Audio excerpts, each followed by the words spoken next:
Hello everyone, welcome to the future academy. आज के इस वीडियो में हम बात करने वाले हैं 11th का एडमिशन फॉर्म कैसे फिलअप करना है, रजिस्ट्रेशन कैसे करना है। जैसा कि आपको मालूम है कि इस साल 11th का एडमिशन प्रोसेस में बहुत सारी चेंजेस आई हुई। जैसे कि हर साल बुकलेट मिलती थी, इस साल बुकलेट नहीं मिलने वाली है। जिसमें बुकलेट में हमेशा लॉगिन आईडी और पासवर्ड हमेशा दिया रहता था। का थोड़ा सा प्रोसेस अलग हो गया है कि रजिस्ट्रेशन आपको ऑनलाइन कराना है और बुकलेट नहीं मिलने वाली है। सबसे पहले हम लोग को गूगल पे जाना है। गूगल पे 11th admission.org.in वेबसाइट डालना है।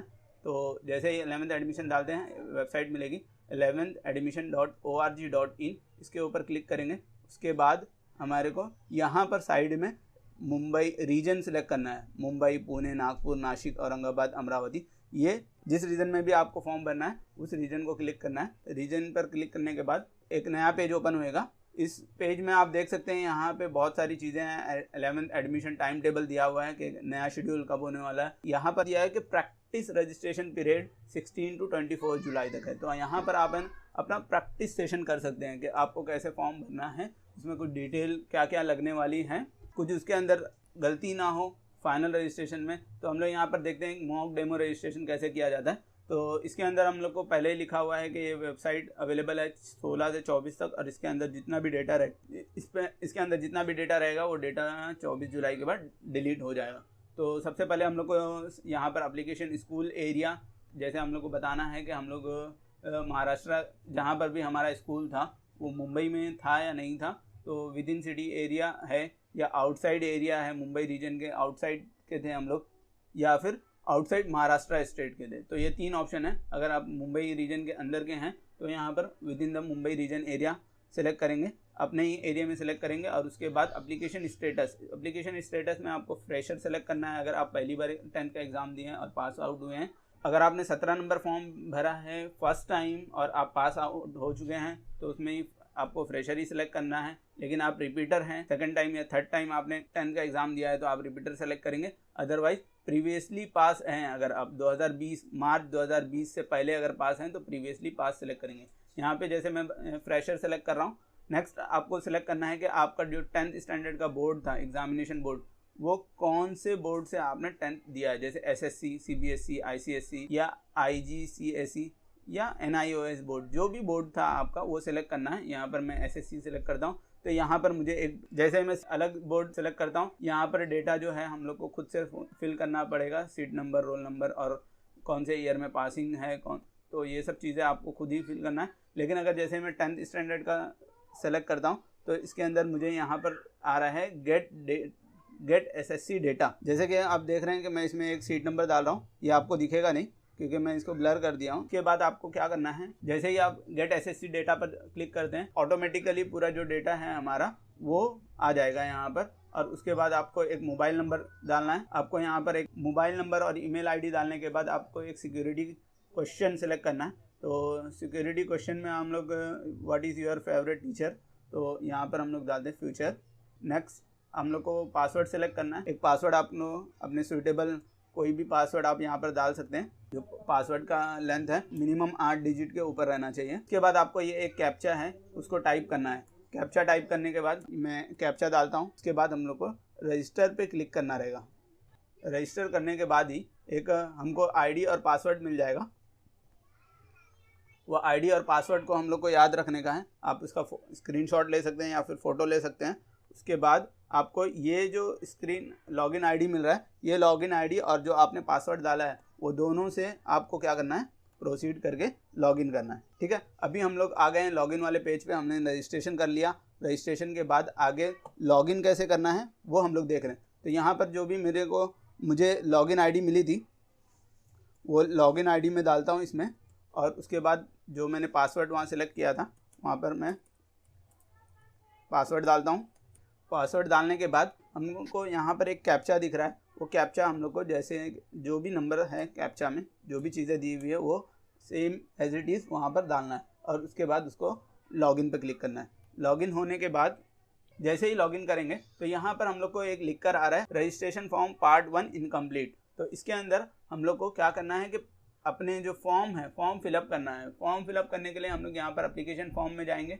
एप्लीकेशन फॉर्म में पर्सनल डिटेल, जैसे ही पर्सनल डिटेल पर क्लिक करता हूँ तो यहाँ पर मुझे दिखाएगा कि मेरा जो पर्सनल डिटेल है वो ऑलरेडी पहले से डाला हुआ है, क्योंकि मैंने जो सीट नंबर डाला है वो ऑलरेडी ले लिया है पूरा डेटा।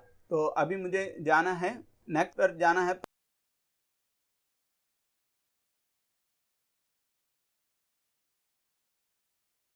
पर्सन एड्रेस डिटेल डालने के बाद कैटेगरी एंड रिजर्वेशन डिटेल डालना रहेगा। इसके अंदर जैसे कि आपको पूछा है सबसे पहले कि are you domicile of Maharashtra, domicile of Maharashtra है तो यस करेंगे, अदरवाइज इसमें नो सेलेक्ट कर देंगे। उसके बाद आपको कैटेगरी पूछा हुआ है, जनरल कैटेगरी में आप पहले से आते हुए आपका यहाँ पर जो भी कैटेगरी है अपनी सेलेक्ट कर सकते हैं। अगर नहीं आ रहा है तो आपने जो पहले 10th में जो भी डिटेल दी हुई है उससे रिलेटेड डायरेक्टली यहाँ पर कैटेगरी सेलेक्ट हो गई है।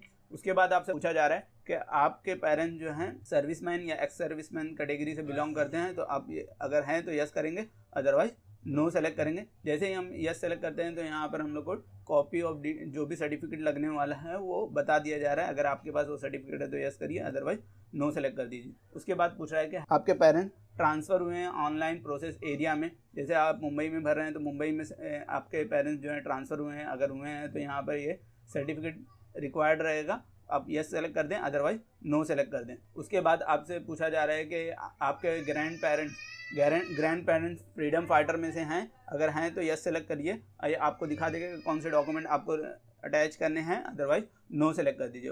आपसे पूछा जा रहा है कि स्पोर्ट्स कैटेगरी से आप बिलोंग कर रहे हैं, अगर हैं तो यस सेलेक्ट करिए और अदरवाइज नो सेलेक्ट कीजिए। जैसे ही यस सेलेक्ट करते हैं आपको अदर डिटेल जो सर्टिफिकेट रिक्वायर्ड रहेंगे कब से कब तक की जो है वो आपको फिलअप करने का रहेगा, अदरवाइज आप नो कर दीजिए। उसके बाद आपसे पूछा जा रहा है कि आप अर्थक्वेक या प्रोजेक्ट अफेक्टेड एरिया से बिलोंग करते हैं, अगर यस तो आपके पास सर्टिफिकेट ये रहना चाहिए, अगर नहीं है तो आप नो सेलेक्ट कर दीजिए।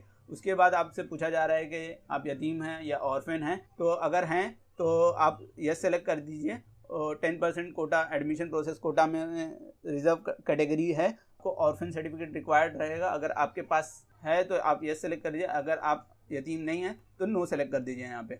उसके बाद यहाँ पर पूछ रहा है कि आप जो है एडमिशन बायोफोकल एडमिशन या टेक्निकल कोटा में एडमिशन लेना चाहते हैं, अगर उसमें लेना चाहते हैं तो आप यहाँ पर यस सेलेक्ट कर दीजिए, और अगर नहीं तो ये नो सेलेक्ट कर दीजिए। और उसके बाद पूछ रहा है कि अगर आप यहाँ पर यस सेलेक्ट करते हैं तो आपसे आगे पूछेगा कि आप एसएससी में सब्जेक्ट कौन सा था आपका, कोई एक्स्ट्रा सब्जेक्ट था आपको, अगर नहीं था तो आप नो सेलेक्ट कर दीजिए। यहाँ पे आपको बायोफोकल में एडमिशन नहीं मिलेगा। नेक्स्ट जो है आप सेलेक्ट करना है माइनॉरिटी से बिलोंग करते हैं कि नहीं। अगर माइनॉरिटी से बिलोंग करते हैं तो यस सेलेक्ट कीजिए। यस सेलेक्ट करने के बाद आपको यहाँ पे बहुत सारी डिटेल पूछी जा रही है, जैसे कि आप जो माइनॉरिटी हैं वो लिंग्विस्टिक लैंग्वेज बेस पे कोई माइनॉरिटी में आते हैं या फिर रिलीजियस बेस पे माइनॉरिटी में आते हैं। तो अगर आप लैंग्वेज बेस पर किसी माइनॉरिटी में आते हैं तो आप वो लैंग्वेज सेलेक्ट करिए, और अगर किसी रिलीजियस बेस से आते हैं तो ये रिलीजियस में, अगर ये सब रिलीजियस में आते हैं आप तो इसमें रिलीजियस सेलेक्ट करें। जैसे मैं मुस्लिम सेलेक्ट करता हूँ तो यहाँ पर आपको बताया है कि माइनॉरिटी सर्टिफिकेट रिक्वायर्ड रहेगा।